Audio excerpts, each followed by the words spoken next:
Atos dos Apóstolos, capítulo 5, eu quero ler com você os primeiros versículos, depois nós vamos continuar e assim mantenha sua Bíblia aberta.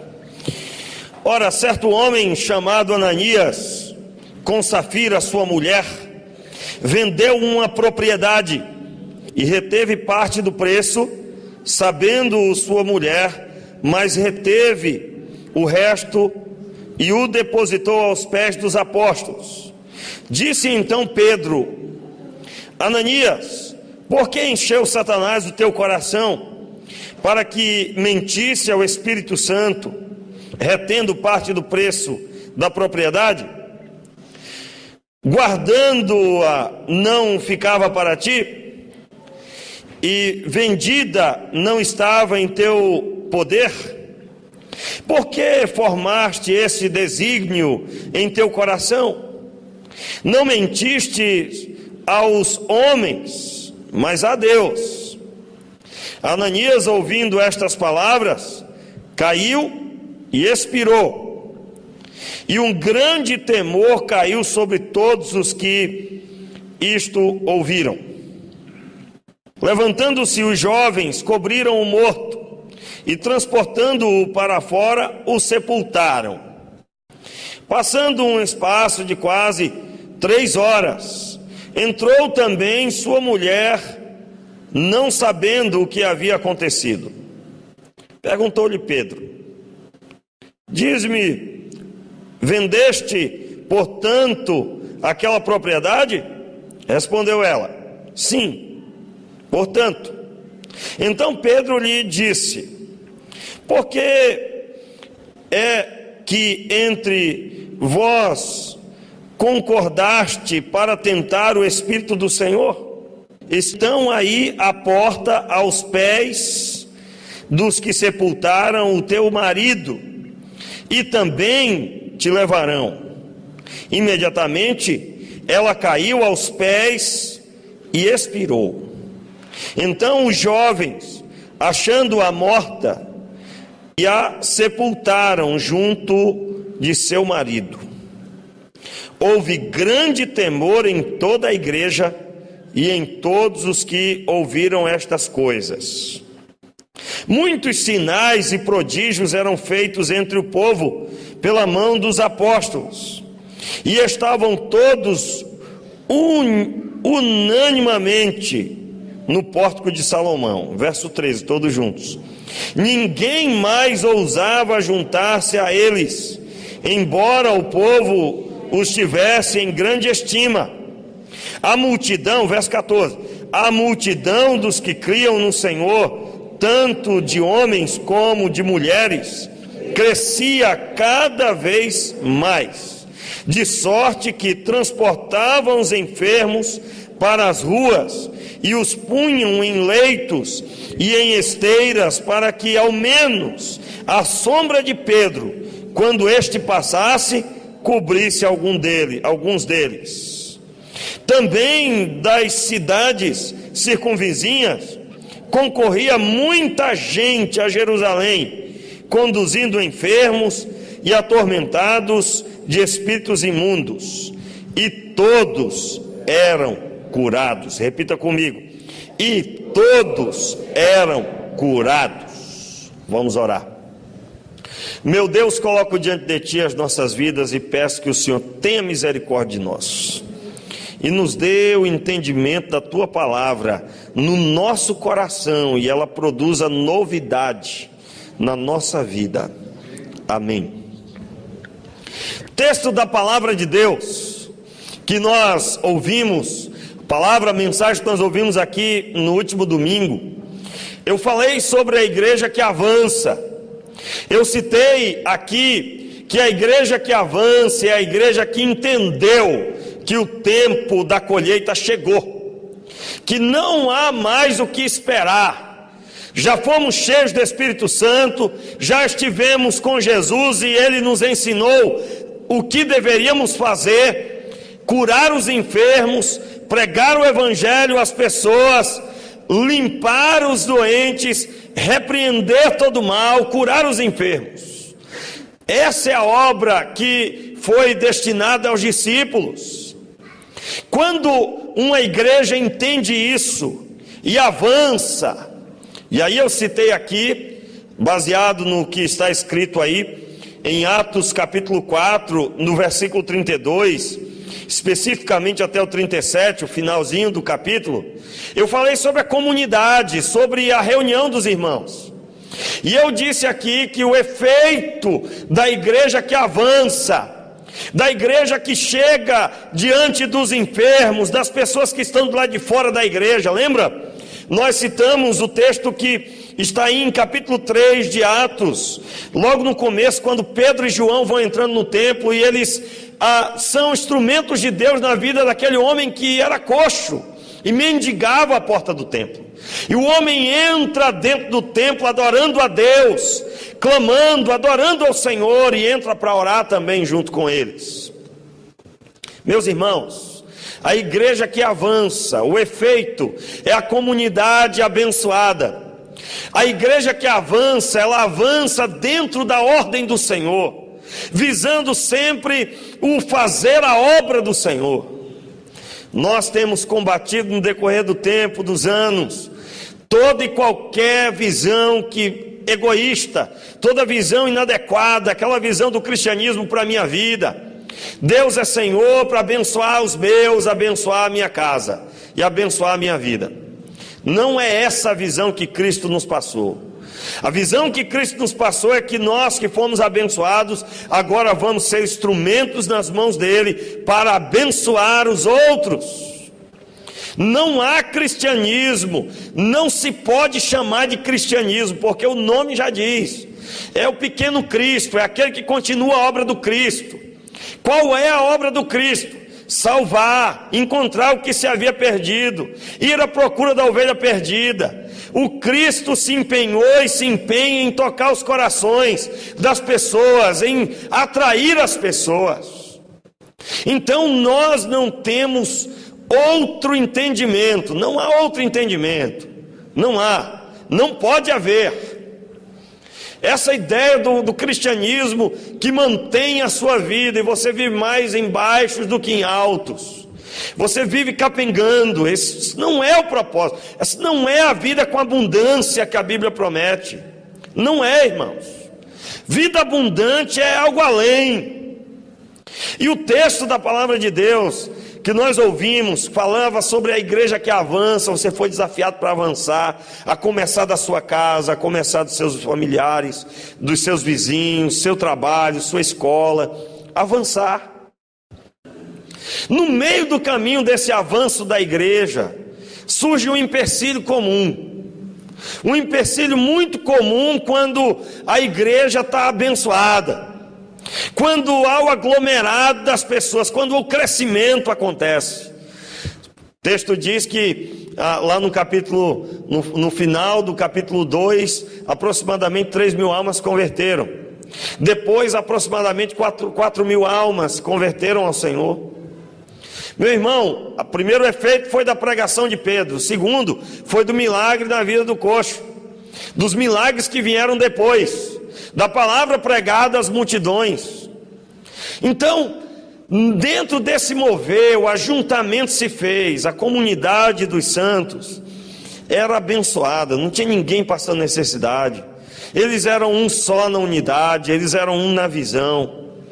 E aí esse aglomerado de pessoas, esse ajuntamento abençoado, gerou que havia comentários dos feitos. Eu já preguei isso aqui, eu vou recapitular algumas coisas que eu já preguei, e aí no final você vai entender onde é que a novidade de hoje.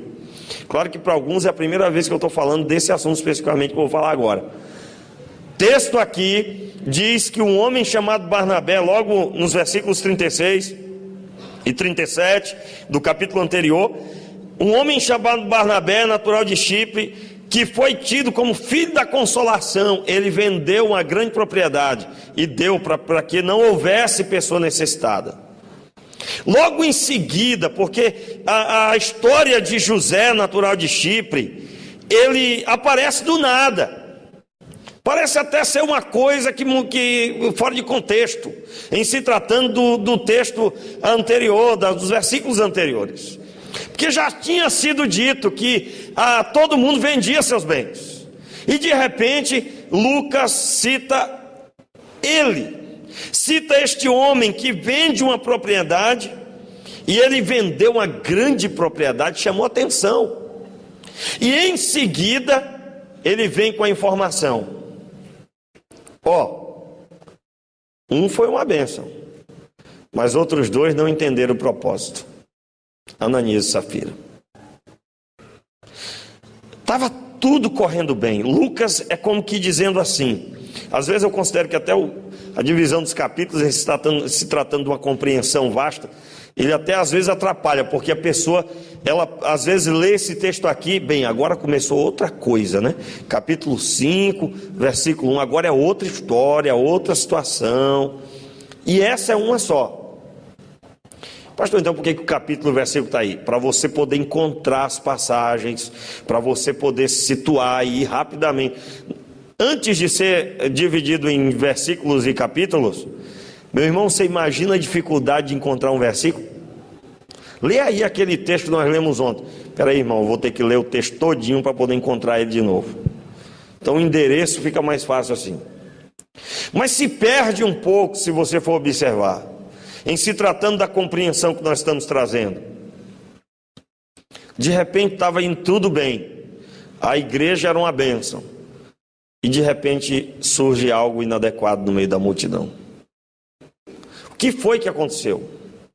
Um casal vende uma propriedade e chega lá para Pedro, que era o líder dos apóstolos, chega para Pedro e diz: vendi por 100 mil reais, mas está que tinha vendido por 200 mil. Um exemplo, né? Tinha vendido por muito mais do que isso, e apresentou só 100 mil. Eu vendi por 10 mil, mas tinha sido por 30. Mas como o coração era ruim, e não se via dando nada para ninguém, mas tinha que aparecer também, dá até rima, né? Tinha que entregar alguma coisa, porque todo mundo está fazendo. Irmãos, e isso é um problema, esse negócio de fazer porque os outros estão fazendo. Aqui na igreja, você já ouviu inúmeras vezes, você tem que fazer, você tem que ser, porque Deus está dirigindo a sua vida, porque Deus está tocando você, porque Deus te chamou, Deus entrou na sua vida. Meu irmão, tudo que vai pelo ritual, tudo que vai porque os outros estão fazendo, tem nada a ver com o cristianismo, e não vai conseguir manter, hein? Não consegue.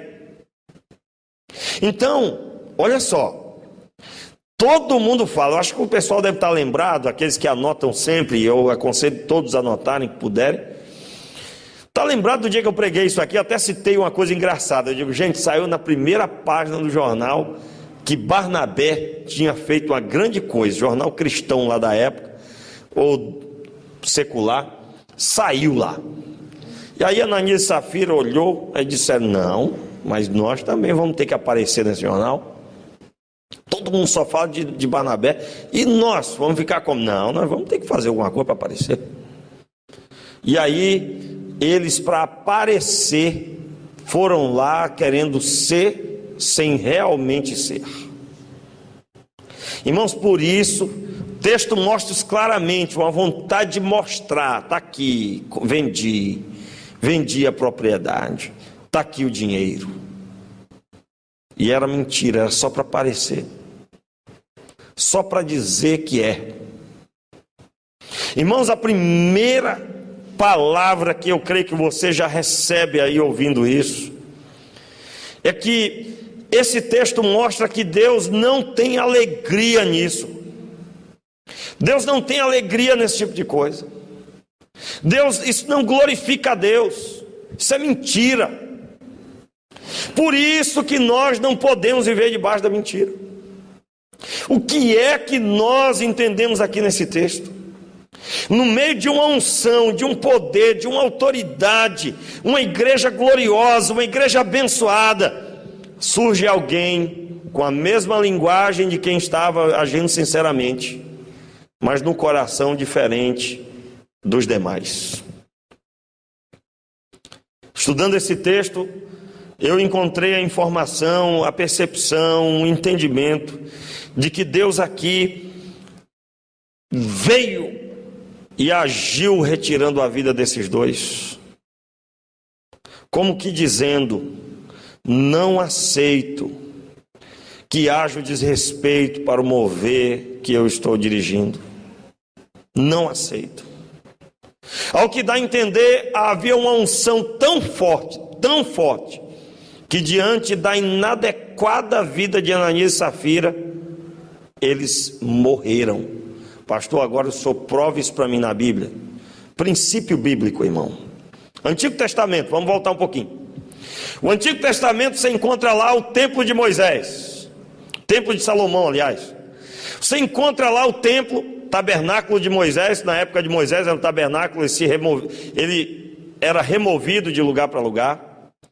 Se o sacerdote entrasse no Santíssimo Lugar em pecado, o que acontecia com ele? Morria. Por quê? O Santíssimo Lugar era o lugar onde a glória de Deus estava. Então não poderia haver pecado, não poderia haver nada, porque diante da presença de Deus não sobrevive. Não sobrevive. E ao que dá a entender esse texto, havia uma glória de Deus manifesta na igreja, uma presença de Deus manifesta no coração dos homens, que Deus como que expulsando do meio da sua igreja, como que expulsando do meio da sua igreja qualquer pessoa que viesse com esse propósito. E ele pega dois para exemplo. Esse texto, ele faz lembrar o Antigo Testamento, quando um sacerdote não poderia entrar sem santidade no Santíssimo Lugar.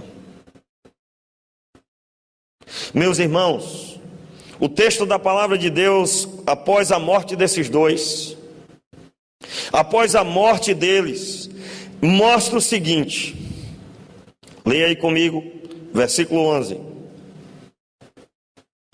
Houve grande temor em toda a igreja e em todos os que ouviram estas coisas. Ouviram o quê? Apareceu aí Ananias e Safira, eles vieram mentindo. O próprio Pedro disse: o que Satanás colocou no coração de vocês? Como é que vocês deixaram isso acontecer? Para vocês mentirem ao Espírito Santo. Vocês estão aqui diante de Deus mentindo. E aí caiu morto. Chegou a esposa, achando que ia ter um tapete vermelho. Essa daí é a esposa do homem. Rapaz, como é que essa mulher permitiu o homem vender uma propriedade dessa? O mínimo pensando, vão todo mundo falar. E aí Pedro pergunta: vendeste, portanto? Vendi. Caiu morto. E aí, meus irmãos, vem o texto que nós lemos, verso 11, que houve grande temor em toda a igreja e em todos os que ouviram estas coisas. E aí diz mais: muitos sinais e prodígios eram feitos entre o povo pelas mãos dos apóstolos, e estavam todos unanimemente no pórtico de Salomão. Verso 13. Ninguém mais ousava o quê? Ajuntar-se a eles, embora o povo estivesse em grande estima. Coisa complicada, não é não? O povo amava os apóstolos. Que povo maravilhoso, os apóstolos, a igreja, a comunidade dos santos. Como é agradável. Mas ninguém ousava se aproximar. Como assim se aproximar? Ninguém que estivesse na mesma postura de Ananias e Safira ousava se fazer de cristão sem um coração sincero. Ninguém se embrenhava para dizer: não, também sou. Também sou. A igreja? Também. Meus irmãos, aqui no Rio de Janeiro, nós temos algumas igrejas históricas. Uma delas é a primeira Igreja Batista do Rio. E eu, no tempo do seminário, eu ouvi as histórias, né? Eu estudei com aluno, com seminaristas que eram daquela igreja, e ele me contava as histórias. Eu digo, olha, tem gente que eu encontro por aí, que diz que é lá da igreja, mas eu nunca vi lá. Nunca vi. E a pessoa diz que está. E aí ele contando que por ser uma igreja histórica, patrimônio, né, tombado já pelo governo federal, já foi, ela faz parte, para colocar ar-condicionado central na primeira igreja, foi uma luta, porque não podia quebrar nada, tinha que dar um jeito de colocar o ar-condicionado, preservando a construção original. Foi gasto só uns 400 e poucos mil, na época.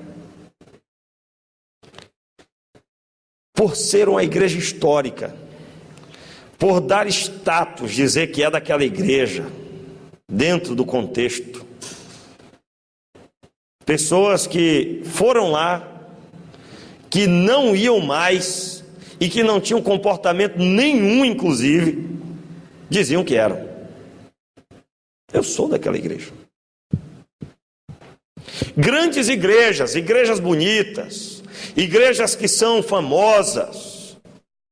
Até hoje você encontra pessoas que querem tirar uma fatiazinha dizendo, não, faço parte, sou de lá. Que igreja legal. Eu acho que você já deve ter ouvido isso em algum lugar. Poxa, que igreja boa é aquela, eu gosto tanto de ir lá. Aí a pessoa que é membro da igreja, a gente faz o que pode. A pessoa sente prazer de dizer que é da igreja. E às vezes, só Jesus. Meus irmãos, havia temor no meio do povo.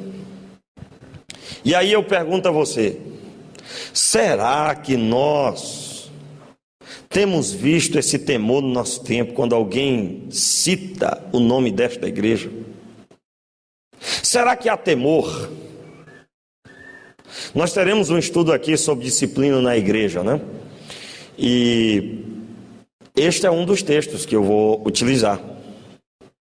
Se a igreja for tido como um lugar que pode tudo, que a pessoa mente, todo mundo sabe que está mentindo, o temor para com fazer parte da igreja cessa. Mas se a igreja é o ajuntamento da comunidade dos santos, é um lugar onde o povo está espontaneamente alegre, isso gera uma mentalidade abençoada. E toda pessoa que diz que é, mas não é, porque o comportamento diz outra coisa, está contribuindo para que haja desrespeito para com a igreja local. Não há temor. Olha, eu admiro aquela igreja porque eu conheço muitas pessoas de lá e são pessoas maravilhosas. Temor. Quem diz isso já está dizendo o seguinte, claro que se eu for fazer parte daquela igreja, eu tenho que ajeitar a minha vida. Claro que está errado também esse pensamento, né? Eu quero muito ser daquela igreja, eu vou mudar a minha vida primeiro, depois eu vou para lá. Você sabe que isso não existe. Quem muda a vida é Jesus. Você vem, Jesus vai mudando a sua vida. Mas você está entendendo o que eu estou dizendo. Quando uma igreja é vista por aí como uma igreja que tudo é bagunçado, que tudo é fora de esquadro. Por exemplo, irmão, eu não aceito convite para ir pregar em lugar nenhum que o pastor da igreja não me convide. Tem que ser o pastor que me convide. Ele vai ligar, ele vai mandar o pombo correio, entendeu? Ele vai mandar um e-mail, não sei como é que vai ser. Vai mandar alguém no jeguinho, mas é o pastor que tem que me convidar. Quando chega alguém para me convidar, que é o primo do irmão do líder da escola bíblica dominical, que foi líder há muitos anos atrás, eu já fico com o pé atrás. Já fui convidado para pregar, e depois eu descobri que o pastor da igreja nem sabia, ainda bem que eu disse não, né? Como é que pode isso? Como é que é possível um negócio desse? Seria semelhante o seu filho me chamar para ir lá na sua casa fazer algo que o dono da casa não tem conhecimento nenhum. Seria semelhante a isso. Ordem, organização. respeito. Aqui o que dizemos, o que nós falamos, nós vivemos. Ah, pastor, isso é ser rígido demais. Não, irmão, eu estou falando de um mover espiritual. Se eu tenho debilidade, se eu tenho problemas, eu estou buscando a Deus para Deus mudar a minha vida. É isso que eu estou dizendo. Eu estou buscando a Deus para Deus transformar a minha vida. Amém, irmãos? Amém. Então, meus queridos, o que é que nós temos que ter no nosso coração? Todo mundo que estiver aqui, ou que já frequentou, ou que vem de vez em quando, que quer servir a Deus, mas sabe que lá no fundo do coração tem um pensamento semelhante a Ananias e Safira. Por exemplo, eu ouvi muito no decorrer da minha caminhada, meu amigo, lidar com o ministério de louvor, esse negócio é um problema. Tem muito problema no meio do ministério. E os pastores às vezes comentando, por quê, né? Qual é a psicologia do negócio?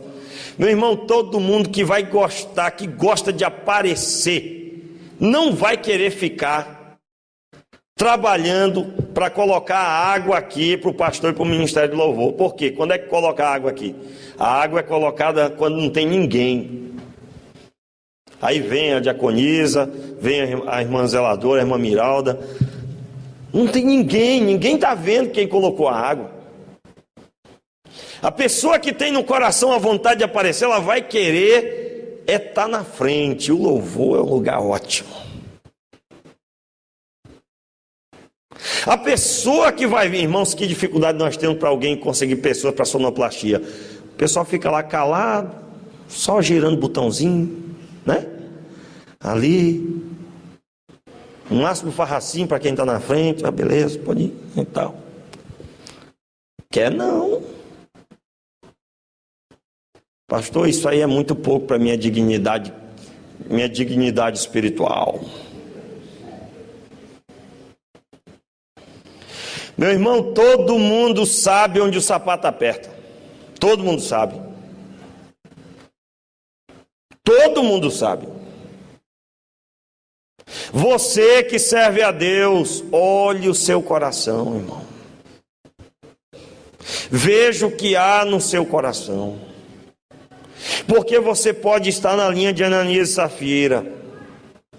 Você pode estar participando da igreja, mas fora da igreja. Com meias palavras. Agora, meu irmão, está repreendido em nome de Jesus qualquer incompreensão. Qual é a incompreensão aqui do que eu estou falando? Por isso que eu não vou vir mais à igreja. Eu estou visitando hoje, mas hoje é a última vez. Porque minha vida está na Ananias e Safira só. Que isso, né, irmão? Pelo amor de Deus. Toda pessoa, você chegou aqui de qualquer jeito no seu coração. Se você abrir o seu coração e disser para Deus, Senhor, me ajuda a reconstruir minha vida. Meu irmão, você está dentro da visão do que Jesus pregou. O que nós não podemos é saber dos problemas, dos defeitos, das debilidades e ficar, aleluia. Oh, Jesus maravilhoso. Eu tenho vontade de trair minha mulher, mas aleluia. Gosto de espancar os meus filhos, aleluia. Gosto de falar um palavrão de vez em quando, porque eu também sou filho de Deus, pastor. Desculpa, mas você entendeu o que eu quis dizer. O caba olha e diz, eu também sou filho de Deus. É nada, irmão. Porque filho de Deus lembra o pai. Mas o que tem de gente que está todo errado, todo mundo sabe que está errado, mas teima em dizer que não está. Irmãos, esse é um dos maiores problemas que nós temos dentro da igreja. Maiores problemas. Porque todo mundo sabe que você está errado, menos você. Meu irmão, o Ananias e o Safira têm que reconhecer. Tem que reconhecer a verdade. Senão, irmãos, Deus não transforma quem não reconhece. Deus não transforma. Não transforma quem permanece dizendo que a falha não foi dele. Nós somos responsáveis pelos nossos atos. Meu irmão, em nome de Jesus, Em nome de Jesus, não permaneça se escondendo de trás da mentira. Reconheça: eu preciso mudar, eu preciso largar isso, porque eu represento a igreja. Irmãos, eu ia reunir só o grupo, mas eu vou mandar uma deixazinha já agora. Pessoal do futebol, se você não consegue ser crente lá dentro, saia do time até Deus transformar você. Porque quando está o time lá, está lá, Primeira Igreja Batista no Frade contra o Vasco. Aí você entra de carrinho, aí você fala forte, briga entre si no sentido da discussão. Isso vai pegar mal. Por que eu coloquei Vasco? Vamos botar aí Flamengo, contra o Flamengo, contra o Vasco. Qual é seu time aí, irmão? O Grêmio. Quem é do Grêmio aí? Então não tem ninguém. Vamos lá, pessoal, vamos lá, os outros times aí. São Paulo, o Ipatinga, entendeu? Aí tá lá, o que vai ter lá? Muitas câmeras. Ah, pastor, então é do Flamengo. O flamenguista vai dizer, né? Não, pastor, a gente conversa, é o Vasco. Tem muitas câmeras. Tá todo mundo filmando, todo mundo vendo em rede nacional. Aí tá lá o irmão da igreja. Tu vai ver, hein? Terminar aqui, bichinho, te pego lá fora. Ou seja, comportamento de criança. Quem não disse isso quando era da escola primária, né? Bichinho, tu vai ver, hein? Destar, lá no Acre, destar. Tu vai ver, hein, bichinho? Alguém conhece esse palavreado ou é só eu? Pessoal do norte.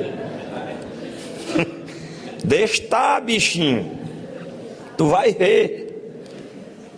Aí tá lá as câmeras filmando tudo. Meu irmão, quando você é visto como Igreja Batista no Frade. Ou o pessoal lá da igreja. Ou o pessoal da igreja. Meu irmão, e eu vou te falar, hein?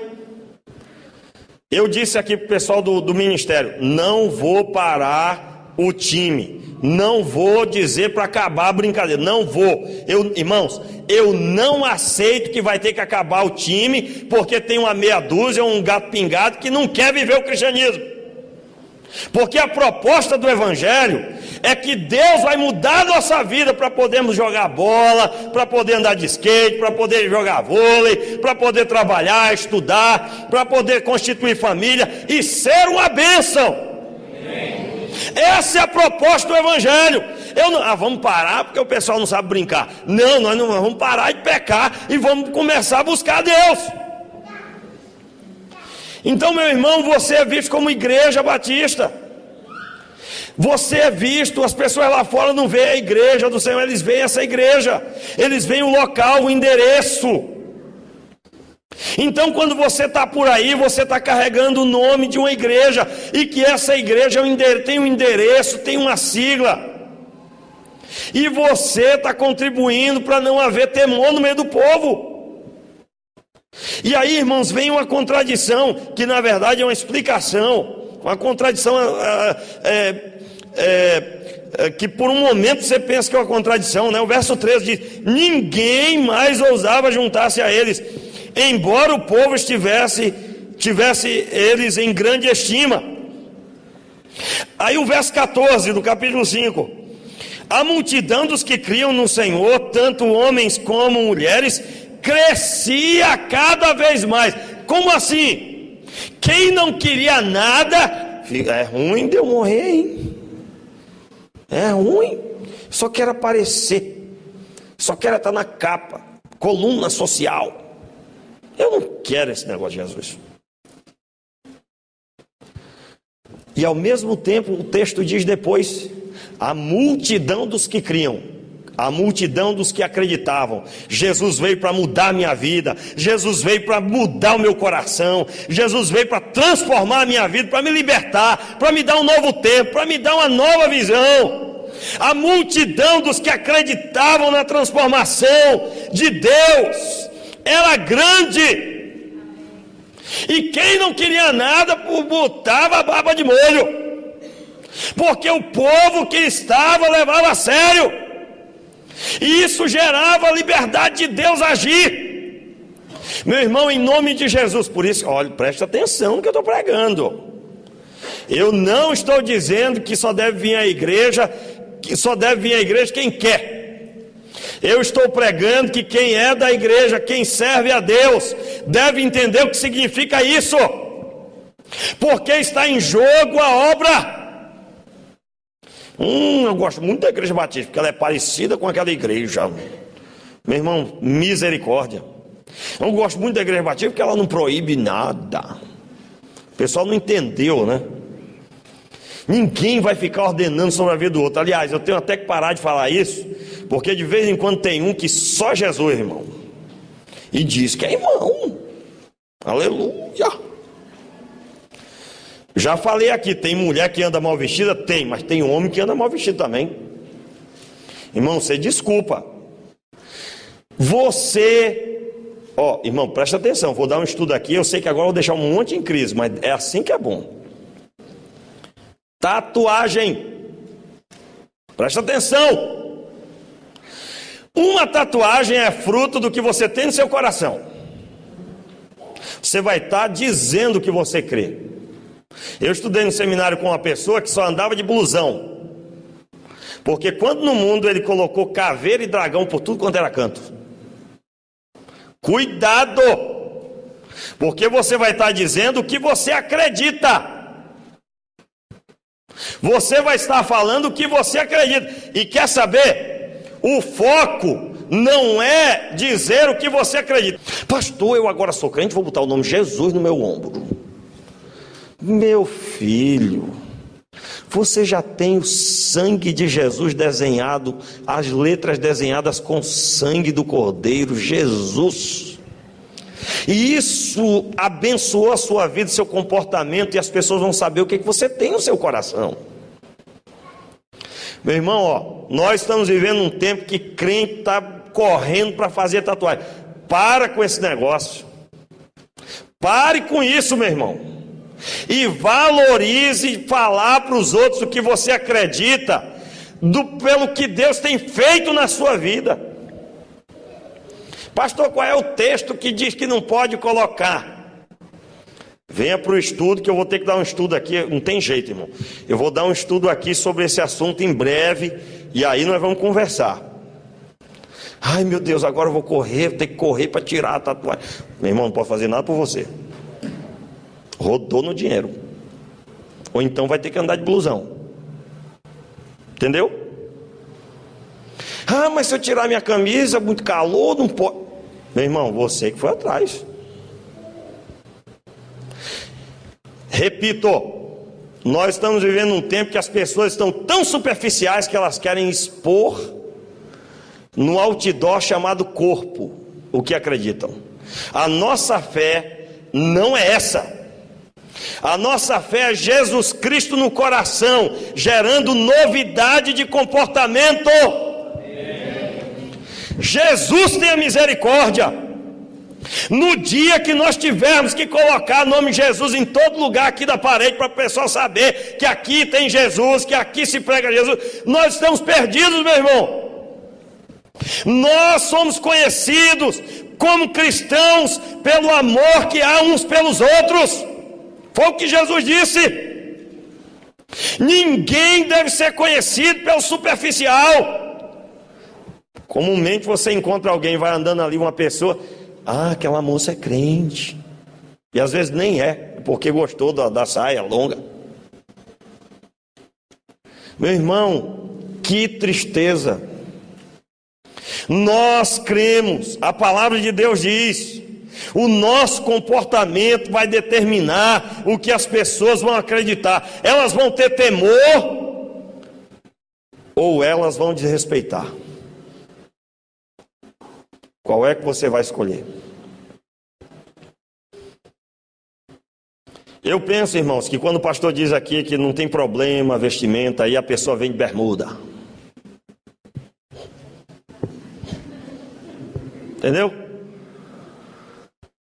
Eu não acredito que falte um calor desse, tá? Um calor doido, né, irmão? Ó, pelo amor de Deus, irmão, alguém que tiver de bermuda aqui, não estou falando para você não, estou falando sobre o assunto. Nem vi. Eu não fico olhando a roupa dos outros. Às vezes alguém chega para mim, pastor, o senhor lembra daquela camisa? Eu não lembro, irmão. Eu lá vou ficar olhando para a roupa do outro, eu tenho uma a fazer. Ah, pastor, o senhor não viu a roupa de fulano? Não, irmão, não vi. Meu irmão, você tem uma ideia do que se passa na minha cabeça? Você tem uma ideia? Aliás, congresso, eu fui para o congresso agora, voltei com mundos e fundos. Tinha hora que até ficava um silêncio no carro, né, Assis? Naquela hora ali, meu querido, o pastor estava assim, ai meu Deus, isso assim, dessa forma, eu tenho que fazer isso, tenho que fazer aquilo. Ah, vai ser difícil, mas eu vou conseguir. Isso aqui, ó, vai ter que mudar tudo isso aqui está tudo errado, isso aqui nós estamos fazendo errado, vamos fazer direito agora. Meu irmão, eu estou convocando você para analisar o seu coração e pedir para Deus transformar ele. Porque senão nós vamos colocar com a mão e vamos tirar com a outra. Volto a dizer, nós não vamos formalizar aqui na igreja o que é roupa de crente e o que não é. Se você tem uma bermuda, gosta de usar, você está livre para fazer. Nós vivemos num país livre. Ninguém vai determinar o vestimento de ninguém. Mas agora o coração, querido, o coração não. O coração, a Bíblia diz, a Bíblia diz, a Bíblia diz. E aí eu coíbo, claro, sempre, aquela pessoa que está doidinha para o pastor falar que pode tudo. Porque ela quer demais depois dizer assim, o meu pastor, entendeu? Meu irmão, isso para mim é pecado. Você queria muito fazer e você está usando de forma inadequada a palavra para poder fazer o que você quer. E quem é Senhor da sua vida é Jesus Cristo. É Ele que vai determinar a sua vida. Se alguém entrar por aquela porta mal vestido, de roupa de banho, tem lugar aqui na igreja do mesmo jeito. Amém, irmão? Amém. Tem lugar aqui, porque o mais precioso são as pessoas. Eu já contei aqui lá em Inhaúma, quando chegava alguém fedendo, sujo, todo rasgado, morando na rua, levavam lá atrás, já vinha a irmã do cabelo, que cortava cabelo, vinha, cortava o cabelo, tomava banho, dava roupa nova para ele vinha para o culto bonitão, cheiroso, e se sentava lá. Por que fazíamos isso? Porque, para não constrangê-lo, porque quando ele se sentasse no meio do povo, poderia acontecer, e aí infelizmente acaba acontecendo, as pessoas se levantam e fica ali um espaço de uns 2 metros ao redor do homem. E tinha um, meu irmão, que só Jesus, a fumaça preta saía. Pegasse no olho, cegava na hora. Pense numa survaqueira. Opa! Mas é isso aí. Aí tu acha que nós vamos deixar um desses? É filho do Deus Altíssimo, Deus ama, e nós vamos cuidar com honra. Nós vamos tratar com zelo, com respeito, com dedicação. Foi por isso que Jesus morreu na cruz do Calvário, meus irmãos. Eu convoco essa igreja a pedir transformação. O grande foco da igreja, e aí eu encerro de vez, hoje eu passei do horário mesmo. Meu irmão, o grande foco da igreja, eu vou só ler o texto, não precisa mais do que isso. Efésios capítulo 4, vai lá, abre aí, rapidinho, vamos lá. Aí eu encerro agora, você pode até ficar de pé, fique de pé logo. Vamos lá, fique de pé, homem. Vamos lá? Já fica de pé que nós vamos encerrar agora. Esse é o grande propósito da igreja, esse é o foco. O foco da igreja não é aparecer, não é se fingir, não é se fazer de, porque todo mundo sabe a verdade uns dos outros. Capítulo 4 de Efésios, no versículo 11, olha o foco da igreja, olha o foco. E ele mesmo deu uns para apóstolos, e outros para profetas, e outros para evangelistas, e outros para pastores e doutores, tendo em vista o aperfeiçoamento dos santos, para o desempenho do ministério, para a edificação do corpo de Cristo. Todos juntos, verso 13. Até que todos cheguemos à unidade da fé e do pleno conhecimento do Filho de Deus, à perfeita varonilidade, à medida da estatura da plenitude de Cristo. Que esta igreja, que cada um que está aqui, visitante, pessoa nova na fé, eu convoco você a buscar a plenitude da estatura de Cristo. Ninguém vai ficar com o coração de Ananias e Safira. Nós estamos buscando edificação em Cristo. Nós queremos que Deus transforme a nossa vida. Meu irmão, eu tenho tantas falhas como você, eu estou sujeito a tantas coisas como você está. Mas no meu coração há uma sede, um anseio, que Deus transforme a minha vida a cada dia. Que seja gerado em mim cada dia uma pessoa melhor, uma pessoa abençoada, e só sendo conforme Jesus. Feche os seus olhos, ore agora e peça perdão a Deus. Você que talvez estava com o coração inadequado, peça perdão ao Senhor e peça a Ele: Senhor, muda isso na minha vida, mude isso na minha vida, Pai. Transforme isso no meu coração, Senhor. Oh, Pai, tem misericórdia. Nós precisamos de transformação no nosso coração, Pai. Nós queremos, Pai, que as pessoas vejam a nossa igreja, essa igreja, e elas sintam alegria em falar dela. Elas tenham temor de Deus em ver o testemunho das pessoas. Senhor, tem misericórdia. Senhor, mude as nossas vidas. Senhor, eu te peço pelo visitante, que o Senhor o abençoe. O Senhor o ama tanto, meu Pai. O Senhor ama tanto a nós todos. Muito obrigado, meu Deus. Meu Pai, que bênção é ouvir a Tua palavra e saber que o Senhor deseja mudar as nossas vidas, que o Senhor não se cansa de nos abraçar e de buscar nos abraçar.